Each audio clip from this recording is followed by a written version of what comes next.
अस्सलाम वालेकुम।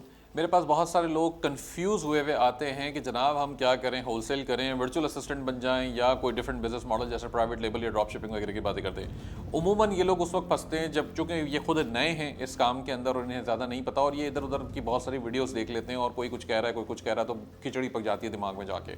तो मैं क्विकली इस वीडियो के अंदर आप लोगों को इंशाल्लाह गाइड कर दूंगा कि कौन सा बिजनेस मॉडल क्या है, स्पेशली अमेजॉन पे, और वर्चुअल असिस्टेंट का क्या डिफरेंट है। वीए की बातें अक्सर आप सुनते हैं, उसका मतलब होता है सिंपल टर्म्स में वर्चुअल असिस्टेंट, जो कि सर्विस देता है, जॉब करता है, या तो वो पर आवर चार्ज करेगा या पर मंथ चार्ज करेगा, और डिपेंडिंग ऑन द सर्विसेज और जो भी आप उसे काम लेने।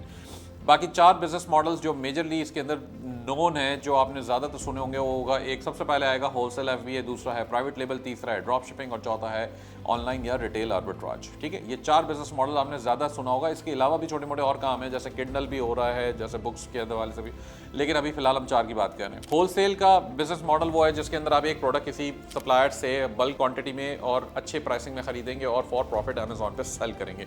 ये होता है होलसेल एफबीए का बिजनेस मॉडल। प्राइवेट लेबल वो बिजनेस मॉडल है जिसके अंदर आप कोई प्रोडक्ट स्क्रैच से अपने नाम से बनवाएं, अपने ब्रांडिंग बनवाएं, तो ये एक बड़ा बिजनेस मॉडल होता है। इसके अंदर इन्वेस्टमेंट भी काफी ज्यादा होती है। इसके बाद तीसरा बिजनेस मॉडल है ड्रॉप शिपिंग का, जिसके अंदर आप एक प्रोडक्ट आपकी कस्टडी में नहीं होती, आपके पोजेशन में वो प्रोडक्ट नहीं होती, आप सप्लायर से सिंपली उसको लिस्ट कर देते हैं अमेजॉन पे, जब ऑर्डर आता है तब आप सप्लायर के पास लेने जाते हैं। इसके अंदर रिस्क फैक्टर काफी हाई है। चौथा है ऑनलाइन आर्बिट्राज, जिसके अंदर आप प्रोडक्ट्स एक्चुअली खरीद के लाते हो ऑनलाइन किसी और रिटेलर से, वॉलमार्ट से, टेस्को या वगैरह वगैरह, और आप अमेजॉन पे सेल करते हो, जो कि एक्चुअली अमेजॉन के पॉलिसी के खिलाफ है। सबसे ज्यादा सेफेस्ट बिजनेस मॉडल इसके अंदर कौन सा है, वो सारी तफसीलात के बाद मैं आपको वो भी बताऊंगा।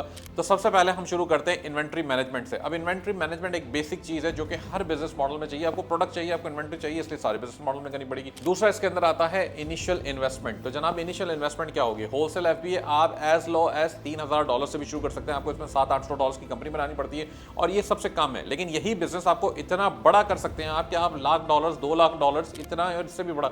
मेरे पास ऐसे भी स्टूडेंट्स हैं जो इस वक्त क्लोज टू $1 मिलियन भी माहाना सेल्स में जनरेट कर रहे हैं। $1 मिलियन बहुत बड़ी रकम होती है, लेकिन ऐसा हो रहा है और ये बिजनेस मॉडल भी काम हो जाएगा। दूसरा बिजनेस मॉडल है प्राइवेट लेबल।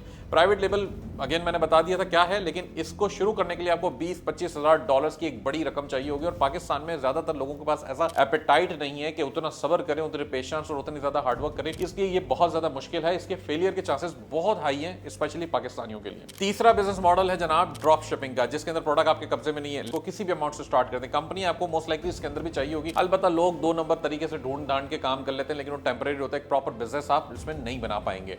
चौथा बिजनेस मॉडल है ऑनलाइन आर्बिट्राज का। $500 भी आपकी जेब में पड़े हैं, आप वॉलमार्ट के स्टोर में जाएं, कोई क्लोज आउट की डील पड़ी है, आप आइटम उठा के ले आए, रख के और अमेजॉन पर लगा के बेच दें, सिंपल। लेकिन हाईली रिस्की है क्योंकि अमेजॉन की पॉलिसी के खिलाफ है, ड्रॉप शिपिंग भी अमेजॉन की पॉलिसी के खिलाफ है, इसलिए 2 ही बिजनेस मॉडल बचते हैं जो पॉलिसी के तहत हैं, वो है होलसेल एफबीए और प्राइवेट लेबल। लेकिन प्राइवेट लेबल में रिस्क फैक्टर काफी हाई है क्योंकि इन्वेस्टमेंट बहुत हाई आ जाती है। ठीक हो गया। इसके बाद हम बात करेंगे कि ब्रांड के ऊपर, जो ब्रांड आप बेच रहे हैं उसके ऊपर आपका कितना कंट्रोल है। होलसेल के अंदर आपके पास कंट्रोल कम होता है, लेकिन तब तक जब तक आपके पास एक्सक्लूसिविटी नहीं आती। अगर आपके पास ब्रांड की एक्सक्लूसिविटी आ गई, इसका मतलब आपके पास बहुत अच्छा खासा कंट्रोल आ सकता है। प्राइवेट लेबल कंप्लीटली, क्योंकि ब्रांड के मालिक ही आप हैं, तो जाहिर सी बात है सारा कंट्रोल आपके पास है।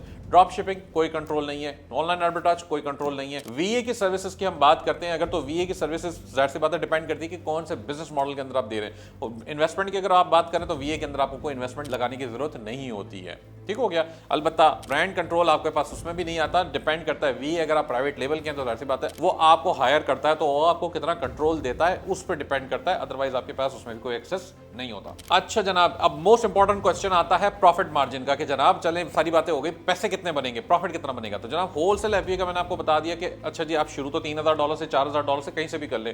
प्रॉफिट मार्जिन आप एक्सपेक्ट करें 15% के प्लस माइनस में, 15 भी होगा, 18% भी होगा, 20% भी जाएगा, और नीचे की तरफ आए तो 12% पे भी चले जाएंगे या प्लस माइनस हो जाएगा। इसके बाद बात करेंगे हम प्राइवेट लेवल की। तो प्राइवेट लेवल में नॉर्मली प्रॉफिट मार्जिन आपके शुरू में हाई होते हैं, लेकिन ये बाद में ज्यादातर पैसे खुड्डे लग जाते हैं क्योंकि आपको इधर उधर मसले में फंसे रहते हैं आप। लेकिन इनिशियल कहने को अगर आप देखेंगे तो 20% आप प्लस माइनस में जा सकते हैं, 20% ऊपर नीचे होता रहेगा ये भी। इसके बाद है आपके पास ड्रॉप शिपिंग, 8 से लेके 12% हद है आपको मिल गया, तो क्योंकि इसमें आप एक्चुअली इन्वेंट्री मैनेजमेंट में फंसे रहेंगे। आपको ऑर्डर आ जाएगा अमेजॉन से, लेकिन आप जब सप्लायर के पास आइटम वो लेने जाएंगे वो बोलेगा जी आउट ऑफ स्टॉक हूं मैं। अब आप फंस गए। अमेजॉन पे ऑर्डर कैंसिलेशन आपकी होगी नहीं इतनी आराम से, जब होगी तो आपके अकाउंट के ऊपर डिफेक्ट लग जाएगा, अल्टीमेटली आपका अकाउंट सस्पेंड हो जाएगा। 2 या 3 दफा आपने ऑर्डर कैंसिल किया, आपका अकाउंट साइडवे हो गया। अगर आप बात करते हैं ऑनलाइन आर्बिट्राज रिटेल की, नॉर्मली 10% या प्लस माइनस आपको मिलेगा, ये इससे भी कम आ जाएगा, क्योंकि नॉर्मली इसमें सबसे ज्यादा जो मेहनत आपकी लगती है वो लगती है डील्स ढूंढने में, क्योंकि डील्स इतनी आराम से मिलती नहीं है। अब आप आप पाकिस्तान में बैठे हैं, दिन का आपका जो टाइम है वो यूएस में रात का टाइम है, आपको डील्स नहीं मिलेंगी। आप रात के टाइम पे ढूंढने मिल जाएंगी, लेकिन जो लोग वहां बैठे हैं वो भाग के दौड़ के जाके डील्स पहले ही पूरी कर लेते हैं, आपको कुछ भी नहीं मिलता ऑनलाइन के चक्कर में। अलबत्ता लोग फिर भी काम कर लेते हैं, जैसे तैसे करते हैं, लेकिन कर लेते हैं। वर्चुअल असिस्टेंट क्या करेगा? वर्चुअल असिस्टेंट का प्रॉफिट मार्जिन तो कोई नहीं है, अलबत्ता अगर वो किसी एम्प्लॉयर के साथ काम कर रहा है तो हाँ वो सैलरी लेगा। वो सैलरी हो सकता है $250 हो, $200 हो, या उससे भी कम हो, पाकिस्तानी रुपीस में हो। इसके साथ साथ वर्चुअल असिस्टेंट के पास ये ऑप्शन होता है कि वो डिस्कस कर ले एम्प्लॉयर से अपने कि भाई मैं आपके साथ काम करूंगा, 10% मुझे आप प्रॉफिट मार्जिन भी दे देना, मैं बहुत लग के काम करूंगा। तो ये वर्चुअल असिस्टेंट को मिल सकते हैं 10%, 15%, 20% तक आप जा सकते हो। ज़ाहिर सी बात है, इससे ज्यादा आप ये नहीं कह सकते कि अच्छा जी मैं सारी मेहनत करूंगा तो मुझे कुछ नहीं मिलेगा। जी ऐसा ही होता है, जिसका पैसा होता है उसके पास ही पैसा ज्यादा जाता है। आप मेहनत कर रहे हैं, आपके पास थोड़ा पैसा आएगा, ये दुनिया का रूल है, इसके अंदर मैं और आप कुछ नहीं कर सकते। अच्छा जनाब, अब है इंपॉर्टेंट चीज रिस्क लेवल। क्यों? क्योंकि रिस्क लेवल वो चीज है जिसके ऊपर आपकी स्केलेबिलिटी बनती है। अगर आपका रिस्क बहुत हाई होगा तो आपकी स्केलेबिलिटी मुश्किल हो जाएगी, रिस्क लेवल लो होगा तो आप स्केलेबिलिटी अच्छी लेकर आ सकेंगे। तो होलसेल एफबीए के अंदर रिस्क लेवल इंतहाई कम है। क्यों कम है? क्योंकि जो चीजें आप बेच रहे हो वो ब्रांड की परमिशन से बेच रहे हो। आप अगर बगैर परमिशन के बेच रहे हो तो इसका मतलब आप पॉलिसी वायलेशन कर रहे हो। अब यहां पे प्रॉब्लम है, लेकिन अगर आपको मैंने बताया कि जनाब आपने पॉलिसी वायलेट नहीं करनी है, आपने ब्रांड की अप्रूवल के साथ बेचनी है, तो इसका मतलब आप एक साफ सुथरा हक हलाल का बिजनेस कर रहे हो, आपको किसी चीज से डरने की भी जरूरत नहीं होती उमूमन।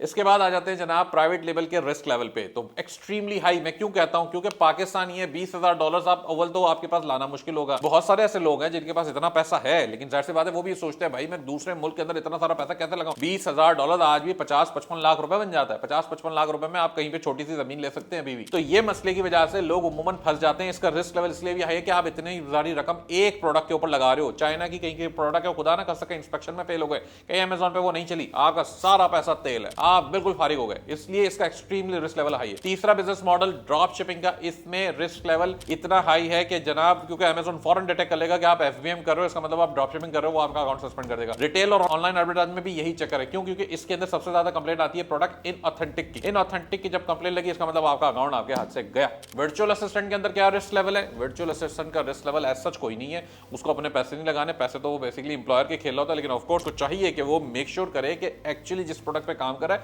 जिस बिजनेस के लिए काम कर रहा है, उसमें कोई वो ऐसा इशू क्रिएट ना करे जिससे उसके लिए रिस्क बन जाए। Last but not the least, scalability. Scalability किसमें ज्यादा है? होलसेल एफबीए में आपको सबसे ज्यादा मिलेगी। ऑफ कोर्स आपको इन्वेस्टमेंट चाहिए होगी, जितनी ज्यादा इन्वेस्टमेंट डालेंगे, जितना गुड़ डालो उतना मीठा। आप प्राइवेट लेवल में इनिशियल लेवल के ऊपर स्केलेबिलिटी लाना बहुत मुश्किल है, क्योंकि आप जब नई इन्वेंट्री पहली दफा डालते हो तो आपको बहुत ज्यादा इंजेक्ट करना पड़ता है पैसा मार्केटिंग में और रैंकिंग में, और आप तकरीबन खाली हो जाते हो। मार्केटिंग एडवर्टाइजिंग में जितना पैसा आप लगाते हो उसमें आपकी इन्वेंट्री भी साथ साथ खाली होती है, क्योंकि आपको बेचनी भी तो है, वो बिक रही होती है और आपका पैसा सारा इंजेक्ट हो रहा होता है मार्केटिंग और एडवर्टाइजिंग में। और जब आपकी मार्केटिंग थोड़ी बहुत भी होगी, आपकी इन्वेंट्री खत्म हो जाएगी, फिर आपको दोबारा इन्वेंट्री मंगाने के लिए और पैसा चाहिए। अब आप यहां पे फंस गए, आपकी स्केलेबिलिटी ऐसे हो ही नहीं पाती। अब ये तो वो लोग हैं जो चाइनीज और रशियन सेलर्स हैं जिनके पास बहुत पैसा है, अमेरिकन जो क्रेडिट कार्ड के लाइन ऑफ क्रेडिट्स के ऊपर खेल रहे हैं, ये बड़े आराम से इसके ऊपर फिर भी काम कर जाते हैं। आप और मेरे जैसे आदमी, गरीब आदमी नहीं कर सकते काम। ड्रॉप शिपिंग और online arbitrage extremely low scalability है। क्यों? क्योंकि आपकी जिंदगी गुजर जाएगी। आप रोज सुबह से शाम तक बैठे बैठे